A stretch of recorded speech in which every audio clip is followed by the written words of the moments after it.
માતૃભાષા દિવસ પર મુખ્યમંત્રી ભૂપેન્દ્ર પટેલની ટકોર, કહ્યું ગુજરાતમાં રહેવું હોય તો ગુજરાતી ભાષા આવડવી જોઈએ। ગુજરાતમાં રહેવું હોય તો ગુજરાતી ભાષા આવડવી જોઈએ।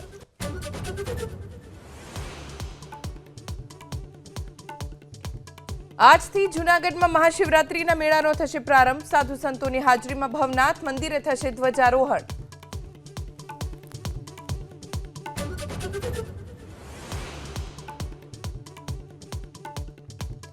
દેવાયત ખવડ ફરી વિવાદમાં, એક દિવસે રાખ્યા હતા 2 ડાયરા, એકમાં ગયા બીજામાં ન જતા ગાડીમાં કરાઈ તોડફોડ, હુમલા સમયે ગાડીમાં ન હતા દેવાયત ખવડ।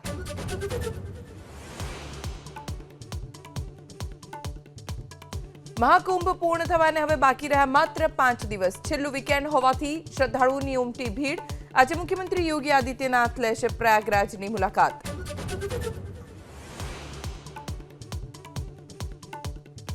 આજે ચેમ્પિયન્સ ટ્રોફીમાં ઓસ્ટ્રેલિયા ટકરાશે ઇંગ્લેન્ડ સામે, લાહોરના ગદ્દાફી સ્ટેડિયમમાં બપોરે 2:30 વાગ્યાથી મુકાબલો।